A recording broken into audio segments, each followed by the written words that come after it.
y amén. Pueden tomar asiento, amados hermanos.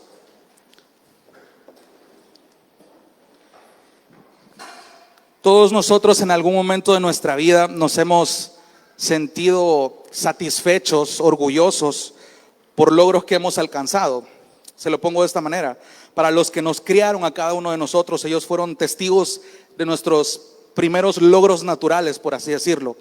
Fueron testigos de cómo nuestro cuerpo comenzó a desarrollarse a tal manera de que empezamos a caminar, y eso era un logro para nosotros, para ellos también. Empezamos a hablar, empezamos a articular palabras, y evidentemente cuando fuimos creciendo y entendiendo, los logros iban tomando un significado más profundo, más diferente.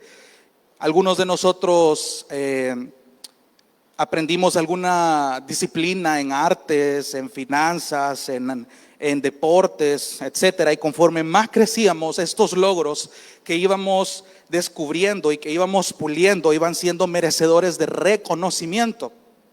Por ejemplo, ahora en nuestra cultura, y no es algo nuevo, las medallas, los diplomas, las placas son símbolos de un reconocimiento, son una representación de lo que nosotros aportamos en la sociedad, esos logros que la gente ve en nosotros, que la gente reconoce.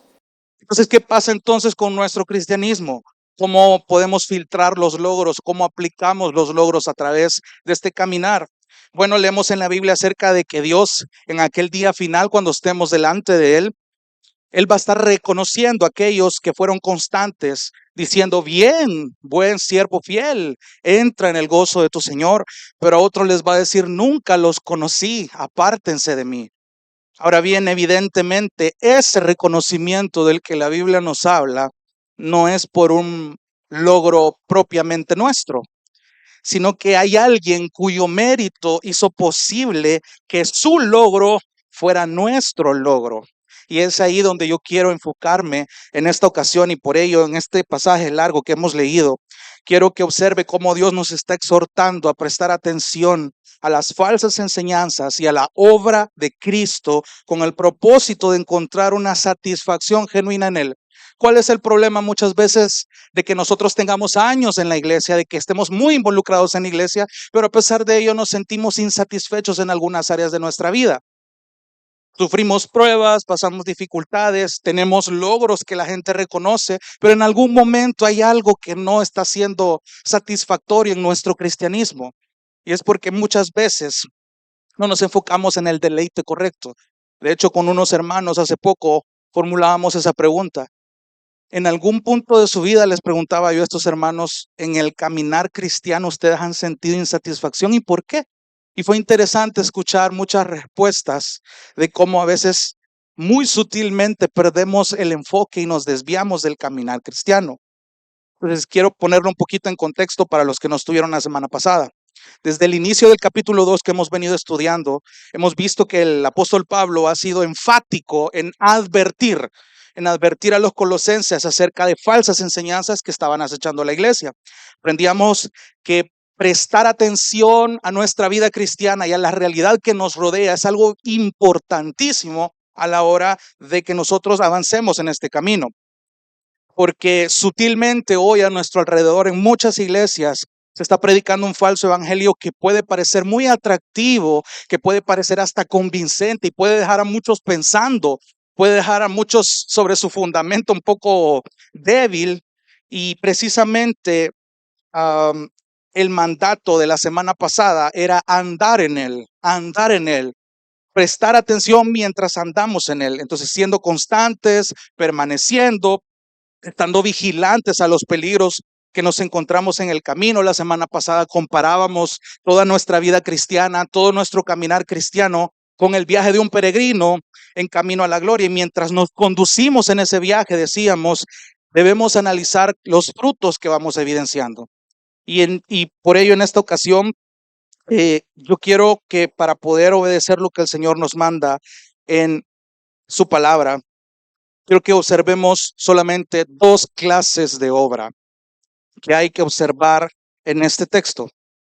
Es algo bien curioso, dos clases de obra. Nos vamos a enfocar en primer lugar en el impacto de la obra del hombre y número dos, en el impacto de la obra de Cristo. Hay algo que quiero que tome en cuenta antes de ir leyendo poco a poco toda esta porción de versículos que acabamos de leer. Pablo, a lo largo de Colosenses, siendo el caso, el estudio en el que estamos ahorita, Pablo siempre va a dedicar, y eso no solo sucede en una epístola, Pablo siempre es intencional en que cuando va a hablar acerca de los falsos maestros y lo contrasta con la obra de Cristo y la persona de Cristo, él siempre dedica un porcentaje pequeño a culturizar a su audiencia de cómo está funcionando esto, de cómo sutilmente las falsas enseñanzas pueden adentrarse y de lo alertas que tienen que estar. Pero al mismo tiempo, él dedica un mayor porcentaje y énfasis en hablar de Cristo. Hablábamos que Colosenses es una epístola cristocéntrica y eso ténganlo en cuenta, ténganlo muy en cuenta. ¿Por qué se lo pongo de esta manera? Si nosotros o ustedes quisiéramos aprender a andar en bicicleta y la primera advertencia que nos hacen es usen rodillera. ¿Por qué? Porque se pueden lastimar, se pueden raspar. Entonces, no tiene sentido que yo vaya y busque en Google todos los tipos de raspones que yo me puedo hacer aprendiendo a andar en bicicleta si no uso el protector en la rodilla. Tiene mucho más sentido que yo dedique mi tiempo y esfuerzo a meterme en la bicicleta, a tratar de andar con ella y ponerme la protección en mis rodillas. Le pongo otra ilustración. Cuando alguien va a aprender a cocinar una receta nueva, no va a perder su tiempo buscando la solución si se hace alguna quemadura. Se va a ser experto en quemaduras y todos los tipos de quemaduras que puedan haber y perdió su enfoque de cocinar la receta. Entonces, tiene más sentido que usted invierta tiempo y esfuerzo en dedicarse a tomar las precauciones requeridas para poder cocinar la receta. De la misma manera, Pablo está dedicando un mayor porcentaje a que la iglesia conozca de Cristo, de su obra y de su persona, a que conozcan de los falsos maestros. Y ojo con esto, no estoy diciendo que no es malo que usted conozca otras doctrinas con el fin de que usted logre percibirlas. Pero no tiene sentido que usted dedique más porcentaje en estudiar otras falsas doctrinas y esté descuidando la verdadera. Ese es el punto de lo que Pablo está haciendo. Claro, Pablo es enfático en decir, señores, tengan cuidado porque esto funciona de esta y esta y esta y esta manera, pero dedica mucho más énfasis a la obra de Cristo. Señores, esto es lo importante. Esto es lo que requiere su tiempo, su esfuerzo, su meditación y todo el esfuerzo posible que este caminar requiere. Teniendo ese panorama en cuenta, por eso se va a dar cuenta que solamente el versículo 8, al menos en esta sección, Pablo se va a dedicar a detallar el impacto de la obra del hombre y desde el versículo 9 hasta el versículo 15, toda una sección llena de cristología, porque Pablo quiere que los colosenses entiendan la importancia de la obra que tienen que meditar, porque esto viene amarrado a lo que vimos la semana pasada en el versículo 6. El mandato sigue vigente, anden en él, estén pendientes de dar frutos. Pero ahora en el versículo 8, y hoy sí quiero que entremos en materia, versículo 8, ahí está, la primera palabrita es el segundo mandato que también se anexa con el anterior del versículo 6. Subráyelo si tiene con qué. Miren, o mirad en la Reina Valera.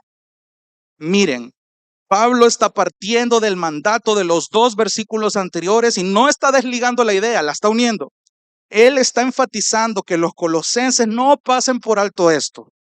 Por eso es este imperativo, miren, miren, estén siempre atentos, dice otra traducción, vigilantes, observen. No es intencional que esto esté incluido. Este segundo imperativo sigue diciendo que hay que estar atentos, que hay que estar vigilantes. ¿A qué? Sigamos leyendo. Miren que nadie, aquí dice la Biblia de las Américas, los haga cautivos por medio de su filosofía y vanas sutilezas. Quiero que le preste atención a esa palabra, cautivos. Cautivos. Otras versiones dicen no ser engañados.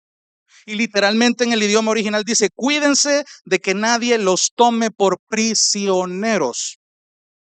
Y esto es interesante, porque el texto más adelantito ahí mismo nos está respondiendo quiénes nos pueden engañar y por medio de qué nos pueden engañar.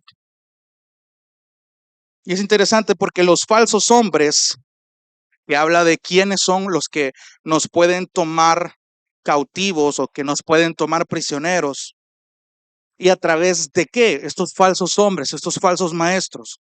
Los falsos hombres tenían como instrumento su filosofía. Quiero que subraye esa palabra también si puede.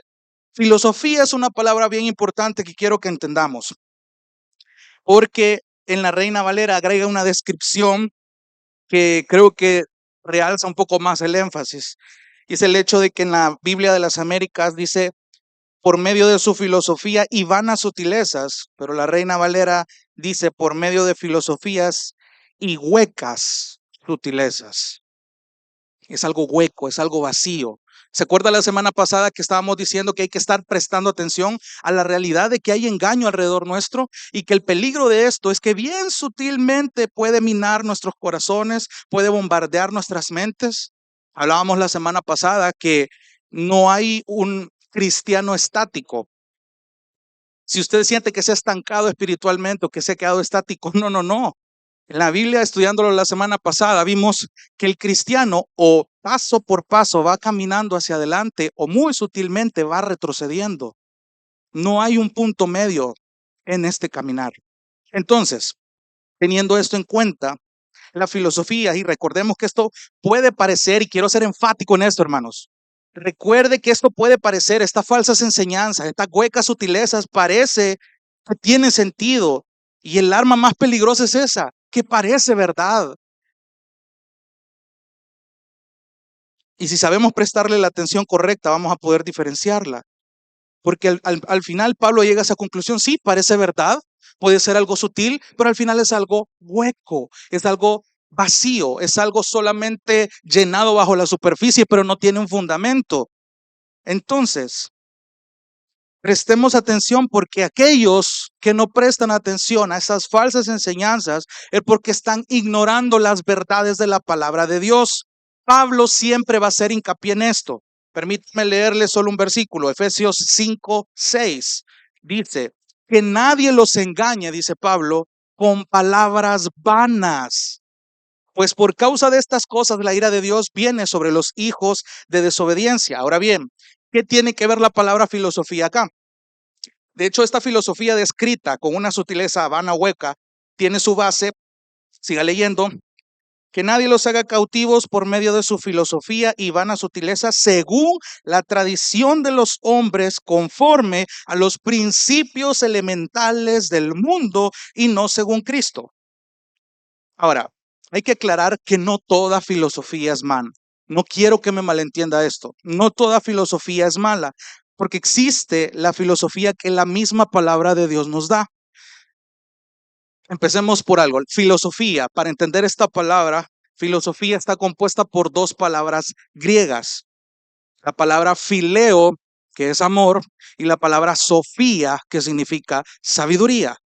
Entonces, literalmente significa amor por la sabiduría, pero este sentido de amor enfatiza más el compañerismo, la comunión con la sabiduría. Eso significa la palabra filosofía. Entonces, cuando hay un anhelo por la sabiduría, cuando hay una comunión, cuando hay una convivencia por la sabiduría, que viene de Dios, claro está, cada decisión en nuestra vida que nosotros tomemos, desde la más cotidiana hasta la más importante, va a ser influenciada por esa sabiduría.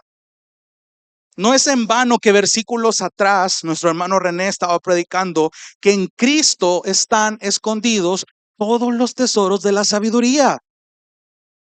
Pablo está siendo bien intencional con las palabras que está ocupando. Segundo, la palabra tradición acá. De hecho, la palabra tradición está dando la idea de que es algo, es un conjunto de costumbres, normas, reglas, leyes que se transfieren de una generación a otra. Y por supuesto, vemos esa idea también en los textos de la Biblia. Permítame leerle otros dos textos. Segunda de Timoteo 2:2. Pablo hablándole a Timoteo dice, lo que has oído de mí en la presencia de muchos testigos, eso encarga a hombres fieles que sean capaces de enseñar también a otros. Ese encargo es esa transmisión de conocimiento de otros hombres que van a seguir transmitiendo esos conocimientos. Hay una tradición de por medio. No quiero que satanicemos aquí la palabra tradición por el hecho de que Pablo lo está poniendo en el bando malo, por así decirlo, sino que quiero que entendamos bien a qué se está refiriendo Pablo para que veamos más énfasis que va a ir más adelante. Primera Corintios 15:3 y 4, pongo atención. porque yo les entregué en primer lugar, yo, Pablo, les entregué a ustedes lo mismo que recibí, que Cristo murió por nuestros pecados conforme a las Escrituras. No es algo que Él se está inventando. Él está atribuyendo a las Escrituras inspiradas por Dios lo que está pasando de conocimiento a otros, que fue sepultado y que resucitó al tercer día conforme a las Escrituras. Ahora, entendiendo la tradición correctamente, ¿cuál es el énfasis de esto? Hermanos, cualquier enseñanza que usted aprenda acá o en otro lugar, usted tiene que hacer el énfasis, tiene que ver cuál es el origen de esta enseñanza. ¿Sabe cuál es el error de la iglesia actualmente? Que desconoce su origen. Particularmente, yo hasta hace poco comencé a investigar por cuenta propia la historia de la iglesia. ¿De dónde viene lo que hacemos como iglesia? ¿Se ha preguntado por qué la liturgia de la iglesia es como es actualmente, cómo era antes? ¿Quiénes fueron los que aportaron conocimientos? ¿Quiénes fueron los que dieron su vida? ¿Por qué se hacen las cosas como se hacen en la iglesia? Hay un origen. Y cuando hay un origen y se entiende este origen, hay un fundamento, hay una razón sólida del por qué hacemos las cosas. Y más aún, todo lo que hacemos en la iglesia, si parte del origen de acá de la palabra de Dios, tiene un fundamento extremadamente sólido. Entonces, mi pregunta es, cada decisión que usted toma, ¿dónde está el origen por el que la toma? ¿En qué se basa para tomar sus decisiones? Desde la más pequeña, hermano. Pareciera un poco risible, pero el hecho de incluso la ropa que vamos a vestir, lo que vamos a comprar, en qué vamos a gastar el dinero y cómo vamos a gastarlo, son cosas que parecen cotidianas, pero si encontramos un fundamento bíblico, incluso en las cosas más sencillas, estamos dándole la gloria a Dios y estamos honrándole a Él. Y sobre todo va a ser bien fácil cuando alguien esté llamando malo a lo bueno y bueno a lo malo. Pero la iglesia no quiere investigar, se han acomodado a que porque fulano tiene muchos seguidores y a todos le dicen amén, él también dice amén.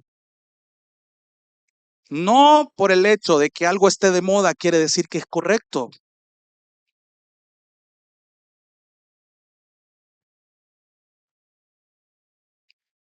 Cuando escuche usted una enseñanza, pregúntese, ¿esto viene de Dios o viene meramente de tradición de hombre? De hecho, vemos a los fariseos en los tiempos de Jesús siendo fieles a enseñanzas humanas, es decir, doctrinas de hombres. Incluso el mismo Pablo en Gálatas admite haber sido uno de ellos, un celoso de las tradiciones. Y el error de ellos fue que su tradición en algún punto se alteró cuando se alejó del origen correcto que estaba en la palabra. No hubo una sabiduría bíblica de por medio. Hermano, no es malo tener tradiciones. Póngame atención. No es malo tener tradiciones en la iglesia que nos recuerden una herencia cristiana partida de aquí.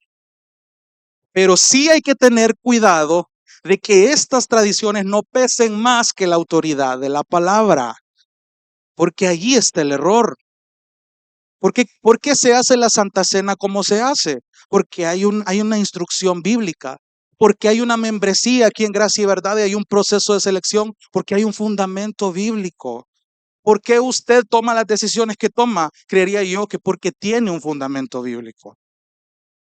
Cuando usted empieza a ser intencional en todas estas cosas, es que usted empieza a discernir más fácil cuando las enseñanzas son falsas. Filosofía, ya hablamos de eso. Tradición, ya hablamos de eso. Tercero, otra de las bases mencionadas son aquí en la Biblia de las Américas, dice los principios elementales del mundo. Y aquí hay algo bien curioso con esto. De hecho, la Reina Valera solo lo traduce como rudimentos. Y para ponerlo en contexto, de hecho, en la antigua Grecia, este término ya era conocido, que alguien dijera los principios elementales del mundo, los rudimentos del mundo. ¿Por qué? Porque en esa cultura ya se usaba mucho esa expresión para el lenguaje místico, para referirse a todo lo relacionado con lo astral, de cómo cómo los cuerpos celestes, según esa cultura, podían influenciar de una manera sobrenatural la vida humana. De hecho, otras traducciones para esta palabra son normas fundamentales o poderes sobrenaturales del mundo. Es interesante porque Pablo estaba usando este término con el que los gentiles ya estaban familiarizados. Históricamente, Grecia fue quien popularizó lo que hoy conocemos como los horóscopos, bíblicamente resumido como un principio elemental del mundo, que al final es algo súper hueco. Yo no concibo cómo es que hay creyentes cristianos que creen en esas cosas. El horóscopo es la cosa más hueca que usted puede llegar a creer. De verdad, hay jóvenes en cuyo lenguaje está eso. Presten atención porque muy sutilmente esas cosas se van introduciendo en las mentes, no solo de los jóvenes, incluso algunos adultos. ¿Por qué? Porque no hay un interés en conocer la palabra. Claro, los pensamientos del hombre sí generan un impacto y eso es lo que Pablo trata de decir solamente en un versículo. Está resumiendo muchas cosas. Claro, el hombre con sus doctrinas, con sus falsas enseñanzas, con sus principios elementales, claro que ha generado un impacto, lastimosamente de una forma negativa. Tenemos personas viviendo un falso evangelio actualmente, extraviados, engañándose ellos mismos, pensando que van a obtener un reconocimiento por un logro que han obtenido por ellos mismos, que al final es un mérito hueco, hueco. Entonces, cuando Pablo ya establece esto, ahora sí, en el versículo 9, busca él dar énfasis al impacto de la obra de Cristo. Versículo 9, Colosenses 2:9. De entrada, la palabra por qué ya nos está dando la idea de que el argumento se sigue alargando, no ha desconectado la idea. Ahora, hay un contraste de todo lo que proviene del hombre a lo que proviene de Cristo. Y lo que él hace, como ya mencionamos, de nuevo, Colosenses es una epístola bien cristocéntrica, no lo pierda de vista. A partir del versículo 9, Pablo empieza a detallar todo esto, todo lo que Cristo ha hecho y lo que primordialmente la iglesia en Colosas y ahora nosotros teníamos y tenemos que prestar atención. Vamos a observar un montón de referencias a Cristo en diferentes ilustraciones que el autor va a utilizar y quiero que le preste atención porque es intencional. Primero, se nos está diciendo, versículo 9, porque toda la plenitud de la deidad reside corporalmente en Él, en Cristo. ¿Se acuerda semanas pasadas la importancia de esa preposición en Cristo? No es casualidad, y esta es la primera imagen que él ocupa, de que en Cristo habita corporalmente toda la plenitud de la deidad. Entender el alcance, amados hermanos, de esto es clave e intencional porque está diciendo que todo lo pleno, todo lo completo, todo lo perfecto que Dios tiene, su esencia, sus atributos, se encuentra en la persona de Cristo. Ya vimos esto, de hecho, en el capítulo 1, versículo 19. Ya es la segunda vez que lo menciona, porque agradó al Padre, dice que en Él, o sea, en Cristo, habitara toda la plenitud. De hecho, el verbo en tiempo presente, habita, está comunicando una realidad absoluta, una verdad innegable. Hasta el día de hoy, en Cristo está habitando toda la plenitud de la deidad. Ahora, lo otro de lo que quiero que le preste atención es que corporalmente también es algo intencional. De hecho, muchos comentaristas dicen que en Colosenses una de las falsas doctrinas que estabas echando fue la base para lo que hoy es el gnosticismo. Y el gnosticismo lo que enseña es que la materia es mala y el espíritu es bueno, en resumidas cuentas. Entonces no cabía en la cabeza de esta gente que cómo es que un ser humano, teniendo materia que es mala, cómo alguien pudiera ser llamado una deidad si tenía un cuerpo lleno de algo malo. No podían concebirlo. Cuando Pablo está diciendo, en Cristo está habitando corporalmente, físicamente, toda la perfección de Dios está en el cuerpo físico de Cristo. En Él, todo su ser. Esto era un desafío para esas enseñanzas que negaban estas cosas. De hecho, actualmente Cristo sigue siendo hombre, pero con un cuerpo glorificado, que está sentado a la diestra de Dios. Versículo 9, porque toda la plenitud de la deidad reside corporalmente en Él. Versículo 10, aquí hay algo interesante. y ustedes han sido hechos completos en Él. Otra vez, es decir, que en Cristo somos completos. Permítame extender un poco más esta idea.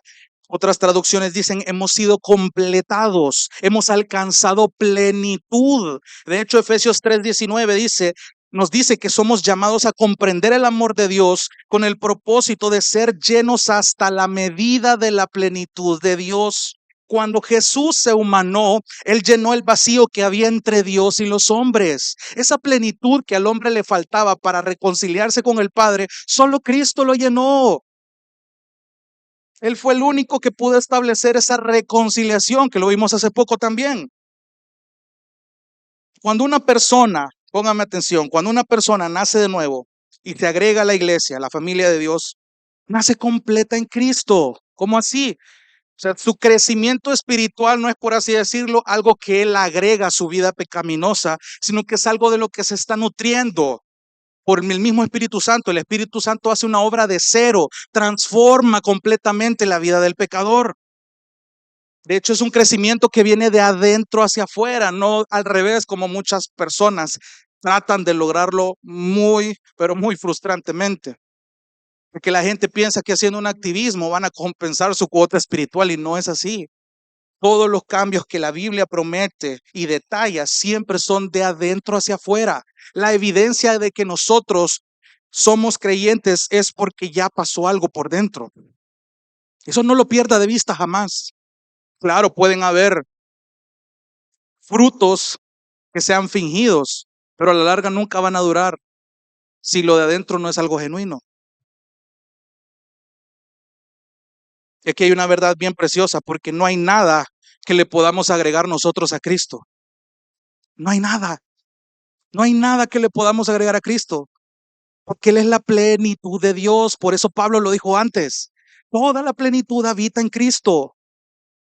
Entonces, a medida que el creyente toma la plenitud de Cristo, Él es lleno de toda esta plenitud. De hecho, también lo habla en Efesios. Versículo 10, y ustedes han sido hechos completos en Él. Y sigue diciendo que es, ¿quién es? Cristo, la cabeza sobre todo poder y autoridad. Otra descripción a la que hay que prestarle atención. Aquí hay otra verdad innegable, absoluta. Cristo es la cabeza sobre todo poder y autoridad. De nuevo, esta es una verdad que tristemente lo podemos ver en nuestro alrededor, que muchos niegan. Algunos de manera descarada y otros de manera muy implícita. La gente a veces no entiende que de verdad Cristo tiene el dominio sobre todo el mundo, sobre todos los gobiernos. Y no va a ser la primera vez que Pablo va a enfatizar esta verdad. De hecho, en esta epístola, e incluso decir que Cristo es la cabeza sobre todo poder y autoridad tiene implicaciones escatológicas, hermano. Permítame leerle algunos textos. Primero a los Corintios 15, 24 y 26 para los que están anotando. Dice, entonces vendrá el fin, cuando Él, refiriéndose a Cristo, cuando Él entregue el reino al Dios y Padre, después de que haya terminado con todo dominio y toda autoridad y poder, pues Cristo debe reinar hasta que haya puesto a todos sus enemigos debajo de sus pies. Y el último enemigo que será eliminado es la muerte. Filipenses 2, 10 y 11 dice, para que al nombre de Jesús se doble toda rodilla de los que están en el cielo, en la tierra y debajo de la tierra, y toda lengua confiese, incluyendo principados y autoridades, confiese que Jesucristo es el Señor para gloria de Dios el Padre. Efesios 1, 20 al 21, ese poder obró en Cristo cuando lo resucitó de entre los muertos y lo sentó a su diestra en los lugares celestiales, muy por encima de todo principado, autoridad, poder, dominio y de todo nombre que se nombra, no solo en este siglo, sino también en el venidero. Pablo es intencional. Y aquí hay otra verdad preciosa, hermanos, y présteme atención. Esta es una realidad de que no hay reino, no hay gobierno, no hay mandato, no hay dictadura que esté por encima de Cristo. Y aun cuando hoy existan personas que se burlen de esta verdad, la Biblia nos detalla de un día donde toda esta gente que hoy se burla van a reconocer que nunca estuvieron por encima. No sabe a veces cómo anhelo ese día y otras veces no, porque sé que me falta mucho por recorrer. Pero anhelo ese día y tal vez es un sentimiento pecaminoso de ver a todas estas personas que se están burlando de Cristo y un día van a ver hacia arriba y se van a arrepentir de todas esas burlas. Para todos aquellos que estamos bien cimentados o que estamos en camino a estarlo, eso debería de ser algo que nos motive, que nos alegre. Pero para aquellos que estamos flaqueando, eso debería de ser una alerta. De nuevo, la escatología no es un tema para ver quién tiene la razón en ese sentido. La iglesia necesita recordar que Cristo va a volver un día para afianzarse más, para afirmarse más. Versículo 11. También en él. ¿En quién? En Cristo. También en él fueron ustedes circuncidados con una circuncisión no hecha por manos. ¿Qué quiere decir aquí en el versículo 11? De nuevo, otra referencia. En Cristo fuimos circuncidados. La circuncisión, para ponerlo rapidito en el contexto, la circuncisión fue una tradición, ahora que entendemos ya lo que es una tradición, establecida por Dios como señal del pacto que hizo con Abraham en Génesis 17. Básicamente consistía en que a cada varón a los 8 días de nacido se le cortaba la punta del pene, que es la zona del prepucio, y este procedimiento actualmente se sigue practicando ya sea por razones religiosas o razones médicas. El punto de la circuncisión, amados hermanos, era precisamente apartar o purificar en cierto sentido a aquellos que formaban parte del pacto que Dios hizo con Abraham. De hecho, Pablo aquí está usando esta figura para decir que este tipo de circuncisión de la que está hablando en Cristo, no hubo una intervención humana. En este proceso de apartar, purificar, por así decirlo, no hubo tal involucramiento de hombres, sino en la circuncisión de Cristo. Es decir, habla de una acción espiritual donde la carne fue quitada, donde toda la carnalidad fue apartada de nosotros. De hecho, sigamos leyendo. También en el versículo 11, ustedes fueron circuncidados con una circuncisión no hecha por manos al quitar el cuerpo de la carne mediante la circuncisión de Cristo. Pareciera confundir un poco este juego de palabras, pero hay una versión que lo aclara un poco más certero. Dice, cuando ustedes llegaron a Cristo fueron circuncidados, pero no mediante un procedimiento corporal. Cristo llevó a cabo una circuncisión espiritual, es decir, quitó la naturaleza pecaminosa. Eso es lo que está refiriéndose Pablo al hablar de Cristo como alguien en quien tuvimos esa circuncisión espiritual. Y es interesante porque si lo pensamos bien y si ya todos esos anhelos, deseos de deleitarnos en el pecado ya fueron quitados cuando nacimos de nuevo, vale la pena recordar lo que Gálatas 5:24 dice. Pues los que son de Cristo Jesús han crucificado la carne con sus pasiones y deseos. Piénselo bien. Si usted y yo somos de Jesús, somos de Cristo, ya crucificamos nuestra carnalidad con todas las pasiones y deseos que vienen incluidos en ella. Ahora, ¿por qué es que seguimos fracasando muchas veces? Porque pareciera que, de nuevo, no hay un punto estático, hermanos. O vamos avanzando de a poco o vamos retrocediendo de a poco. Porque si algo nos está haciendo retroceder, significa que no le estamos prestando atención a algo. Hay algo que estamos descuidando. ¿Por qué? Porque en teoría nosotros ya no nos deleitamos en el pecado. Entonces vale la pena examinarnos qué áreas en nuestra vida están retrocediendo por causa del pecado, porque en teoría a los hijos de Dios el pecado ahora les carga.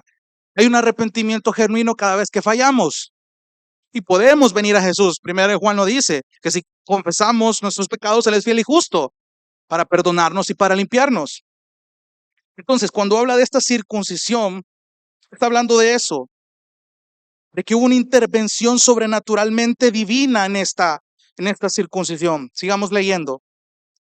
De nuevo, versículo 11, en él fuimos circuncidados con una circuncisión no hecha por manos, al quitar el cuerpo de la carne mediante la circuncisión de Cristo. Versículo 12, otra referencia, habiendo sido sepultados con él en el bautismo, en el cual también han resucitado con él por la fe en la acción del poder de Dios que lo resucitó de entre los muertos.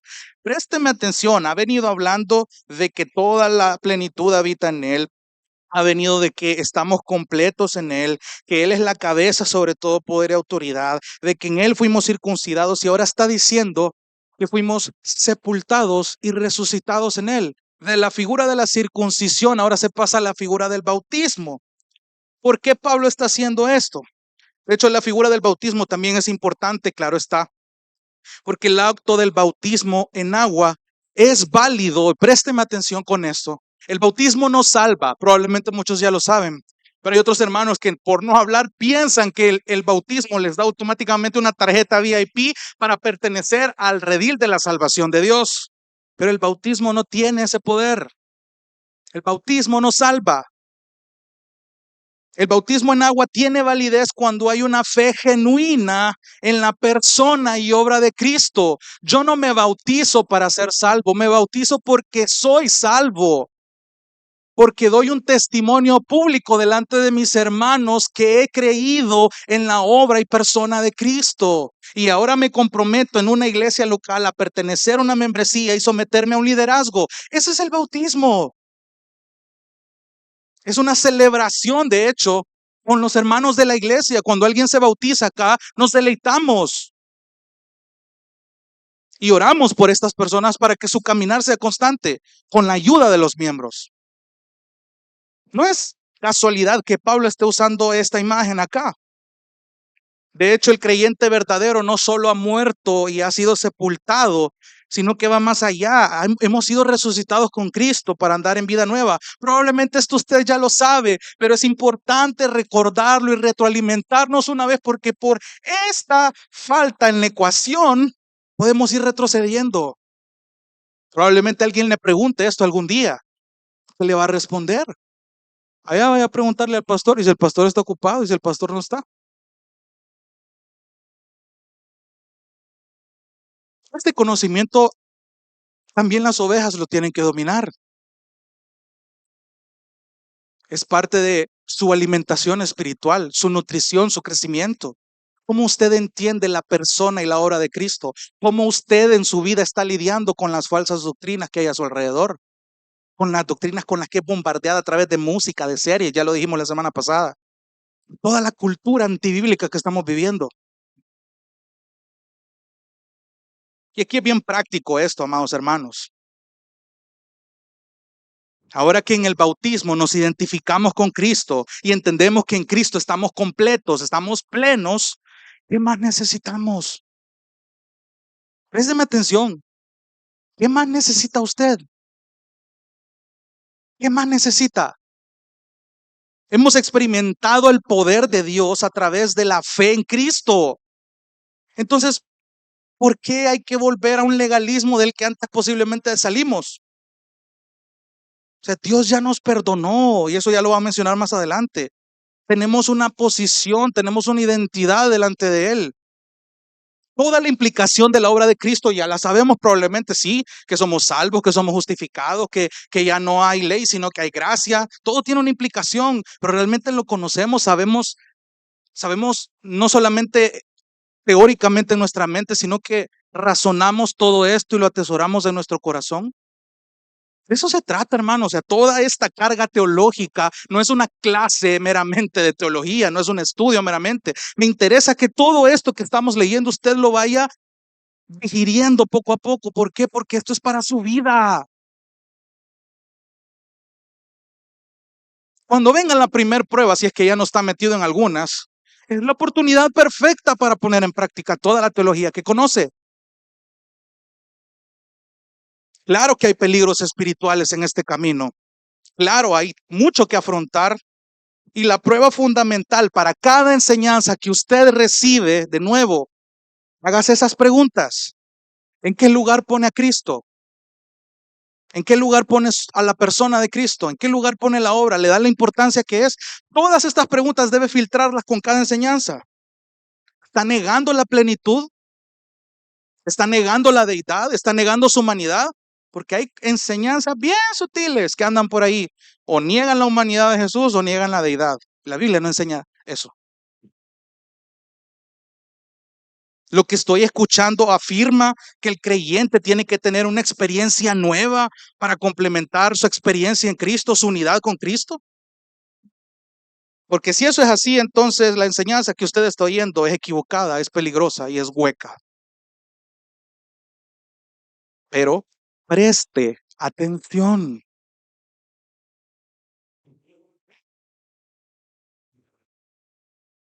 Fuimos sepultados con Él, versículo 12, en el bautismo en el cual también han resucitado con Él por la fe en la acción del poder de Dios que lo resucitó de entre los muertos. ¿De quién está hablando aquí? Del Espíritu Santo. Si el mismo poder que resucitó a Jesús de los muertos es el mismo que habita en usted, y muchas veces lo he mencionado en diferentes predicaciones, no me puede decir que usted no puede. Porque si el mismo espíritu que reposó en Cristo, que fue capaz de levantarlo dentro de los muertos, no es suficientemente poderoso para hacerlo aguantar una prueba a usted, compare su prueba con los sufrimientos de Cristo. Compare su caminar con el caminar de Cristo. Ahí está el estándar, hermano. Si Cristo pudo aguantar peores cosas que las que nosotros estamos pasando, ¿vale la pena seguirlo? ¿Se da cuenta por qué es importante conocer esto a la hora que atravesemos pruebas? La teología no es meramente algo para ir a postear a las redes sociales. Vívalo, de eso se trata. Por el poder de Dios que lo resucitó entre los muertos, versículo 13, y esto es precioso.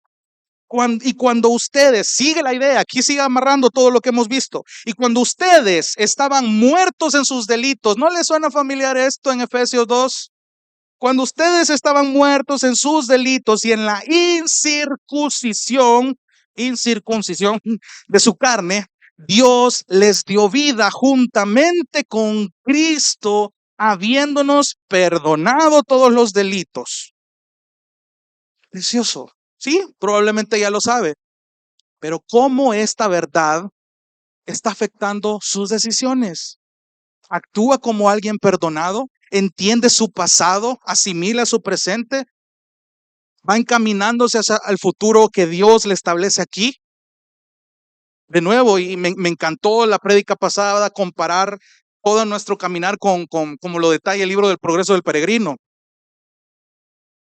Vamos en camino a la gloria, llevamos cargas y es necesario llegar a la cruz a depositar esas cargas innecesarias. ¿Por qué? Porque muchas veces vamos por un sendero donde Dios no nos ha llamado a caminar con cargas que Dios no nos ha llamado a llevar.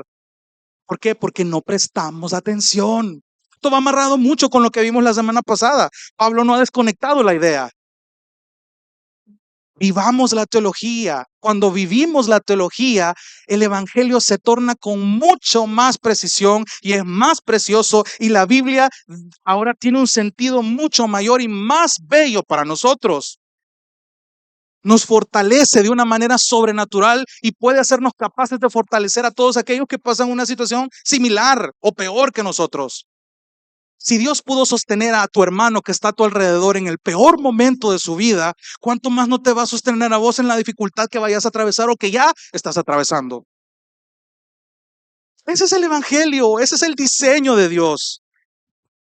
Él nos perdonó todos los delitos.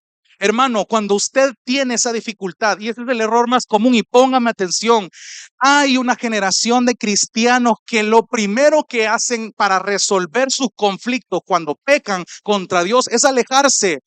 Y es lo peor que puede hacer. Si usted peca, hermano, por favor, présteme atención. Si usted comete un pecado, lo peor que usted puede hacer es alejarse de Dios, alejarse de la comunión, encontrarse en su burbuja de víctima. Busque a Dios, renuncie a su orgullo, confiese sus pecados con un hermano, con el liderazgo. Ese es el diseño. Dios trata continuamente con nuestro orgullo. Dios trata continuamente con nuestro aparente y falso deseo de control. Porque cuando perdemos el control de las cosas en las que aparentemente teníamos el control, ahí es donde Dios nos enseña grandes lecciones. De que nunca hemos tenido el control realmente.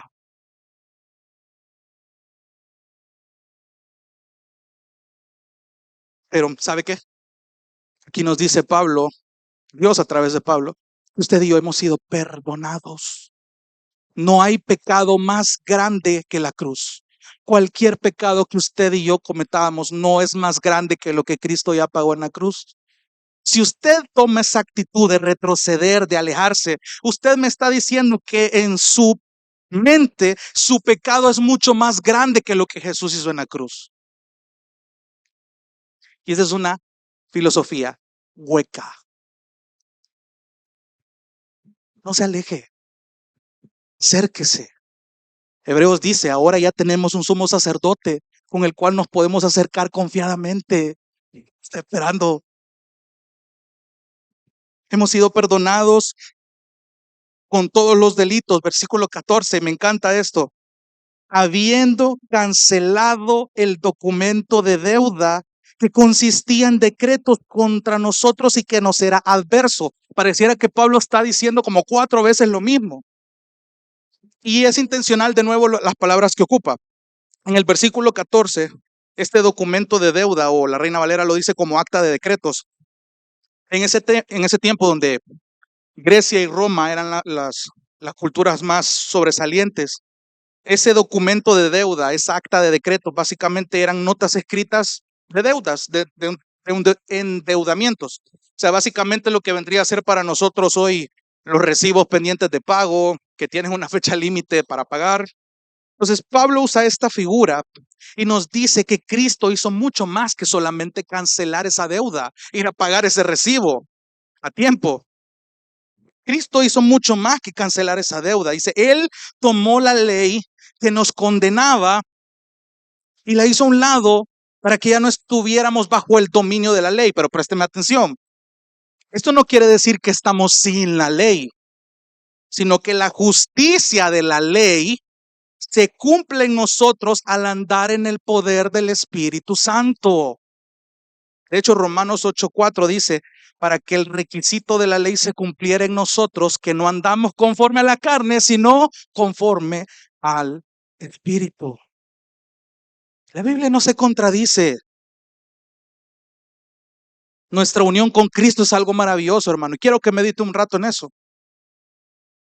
El hecho de que al principio el hombre estuviera tan separado de Dios y pareciera inalcanzable luego de la caída del hombre, y que tuvieron que pasar tantas historias a lo largo de los tiempos, que una y otra vez Dios escogió un pueblo falible, que renegó tantas veces, que se alejó, que lo juzgó, y Dios tuvo la misericordia de traerlo una y otra vez, una y otra vez, una y otra vez, porque Él se había propuesto en realizar un plan tan detallado para tomarnos en cuenta a usted y a mí, y a todas las generaciones que vienen después de nosotros.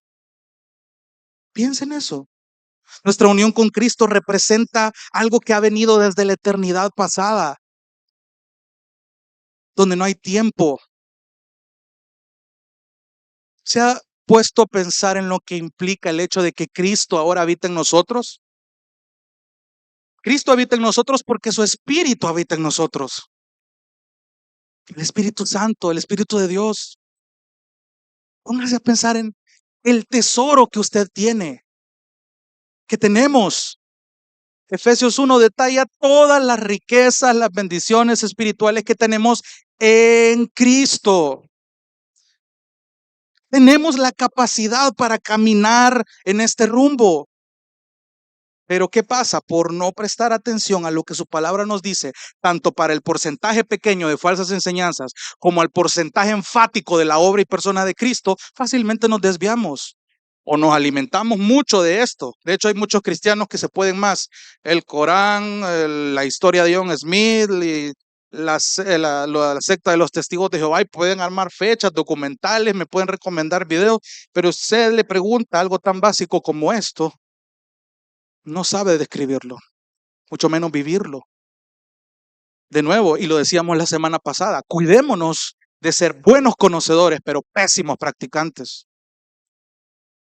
Y cuidémonos de ser practicantes rutinarios que no tienen un conocimiento básico.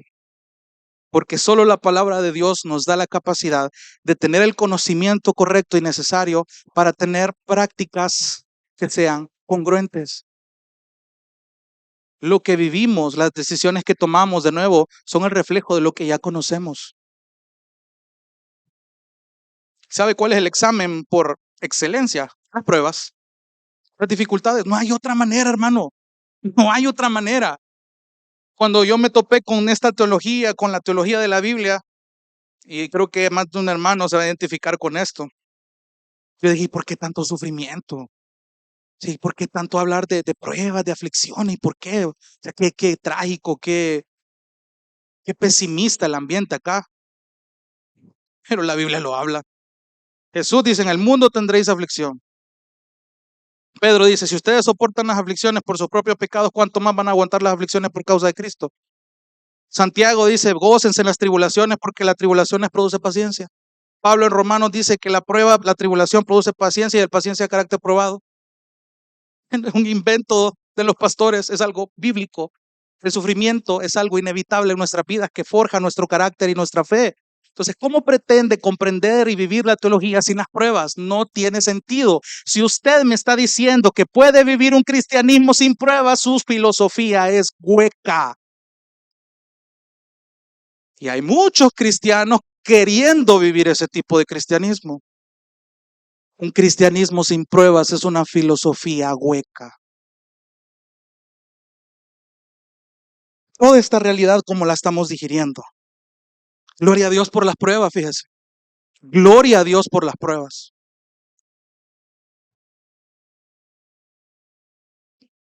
Benditas pruebas porque nos hacen depender más de Él. Ya para ir aterrizando, versículo 14. Habiendo cancelado el documento de deuda que consistía en decretos contra nosotros y que nos era adverso, todo apuntaba que merecíamos ese castigo, lo quitó. Lo quitó de en medio. Así de sencillo pareciera Pablo que lo describe. Lo quitó. Esa gran deuda que teníamos delante de Dios, Cristo la pagó. No necesitas un seminario de teología para entender esta verdad, hermano. Pero sí necesitas meditarla, necesitas vivirla. Pero ¿cómo la vas a vivir si quieres huir de los problemas? Por eso le digo, piénselo bien, cómo es su actitud y cómo estas cosas, en teoría, deberían de venir a su cabeza cuando usted atraviesa pruebas. ¿Por qué? Porque si no, su filosofía es hueca, no es una filosofía bíblica. Lo ha quitado de en medio clavándolo en la cruz. Clavándolo en la cruz. Versículo 15, y esto quiero que nos detengamos un momento acá. Versículo 15, y habiendo despojado, subraye esa palabra, habiendo despojado a los poderes y autoridades. Ya es la segunda vez que toca esto de los poderes y autoridades. Ya estableció que Cristo es la cabeza sobre todo poder y autoridad, pero ahora dice que Cristo en la cruz los despojó. ¿De qué está hablando esto? El versículo 15, otra traducción para despojar es desnudó, quitó, desarmó los poderes y autoridades demoníacos. Se deshizo de ellos. ¿Cómo? Siga leyendo. Haciendo de ellos un espectáculo público, dice la Biblia de las Américas, triunfando sobre ellos por medio de Él, de Cristo. Póngame atención con esto, porque esta palabra es interesante, esta de despojó, habiendo despojado. ¿Sabe por qué? Porque cuando Cristo muere, claro, eso es sencillo de entender, Cristo despoja, Cristo destruye los planes de las fuerzas demoníacas.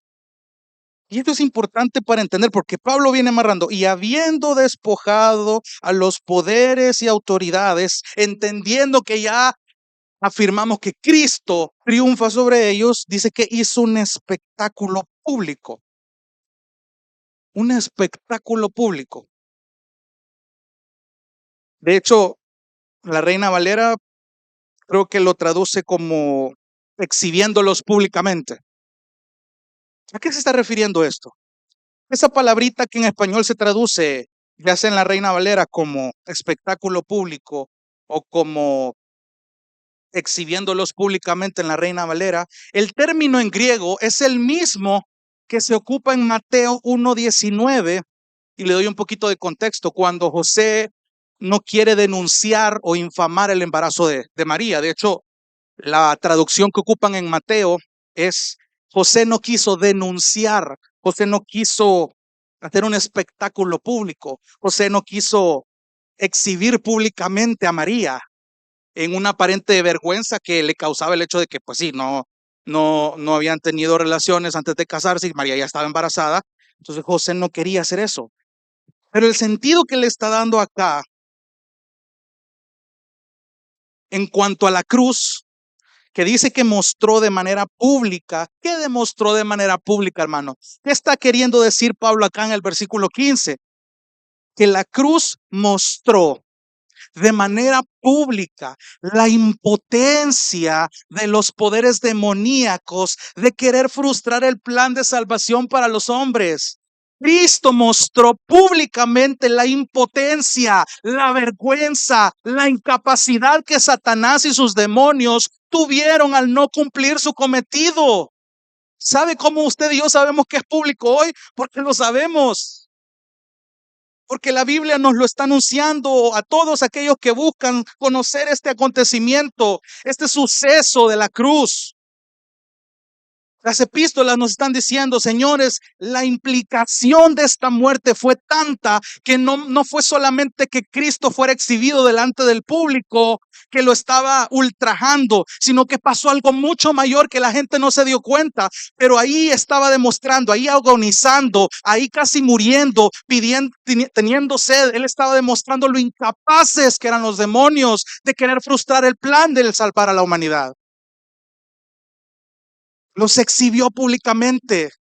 Era algo que no se esperaban. ¿Y sabe cómo lo enfatiza?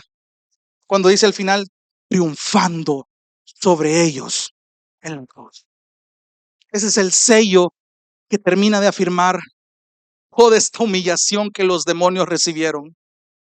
Ellos pensaban probablemente que el panorama era a favor de ellos, pero fue todo lo contrario. Ellos probablemente desconocían este plan, estos detalles. Y gloria a Dios por eso. Cuando usted vuelva a leer una y otra vez en Semana Santa que repiten tanto las películas de la escena de la cruz, piensen en esto. La implicación que tuvo ese acontecimiento y cómo hasta el día de hoy sigue impactando tanto su vida como la mía. Sigue transformando vidas. Esto no es solamente como un cameo de Ben Hur o algo por el estilo. Es algo maravilloso saber esto. De hecho, entender esto, hermano, nos ayuda mucho a nuestra vida. Si hoy entendemos, y quiero ir recapitulando ya para ir terminando, desde el versículo 8, si hemos entendido que debemos cuidarnos de toda la filosofía hueca, si hemos entendido que en Cristo está toda la plenitud de la deidad, si entendemos que estamos plenos y completos en Él, si entendemos que Él es la cabeza sobre todo poder y autoridad, si entendemos que fuimos circuncidados en Él, que fuimos sepultados en Él, que fuimos resucitados con Él, que Él nos perdonó, que canceló nuestra deuda y que despojó y humilló todos los poderes demoníacos, le pregunto, ¿qué más necesita para este caminar? ¿Por qué reniegan las pruebas? ¿No se da cuenta de que usted ya tiene todo en Cristo? ¿Qué más necesita? Esto a mí me humilló un montón. Muchas veces yo me quejé a mis 31 años, quejándome de cosas que aún no tengo, cuando yo ignoraba esta verdad. ¿Se ha puesto a pensar por qué en sus prisiones Pablo dijo, todo lo puedo en Cristo que me fortalece? No es una frase que puedes ocupar de talismán. Pablo está encontrando las fuerzas que él necesitaba en su peor momento en Cristo. ¿En dónde está encontrando sus fuerzas usted? ¿A qué recurre usted cuando está en problemas? ¿Cuál es la teología que habita en su mente para tomar decisiones durante la prueba? Porque ojo, hay pruebas. Y eso tiene mucho que ver con lo que Pablo está diciéndole a los colosenses. Señores, hay falsas enseñanzas, tengan cuidado.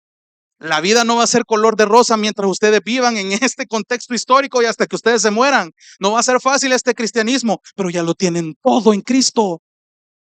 Se dan cuenta todo lo completos que estamos en Él, todo lo que Él hizo, toda la identidad que tenemos, la posición que tenemos, el camino que nos ha indicado. Solo basta con que obedezcamos, porque aún en la peor circunstancia somos sostenidos por Él. Si usted y yo hasta el día de hoy hemos sobrevivido un montón de pruebas y de dificultades difíciles, es por su gracia.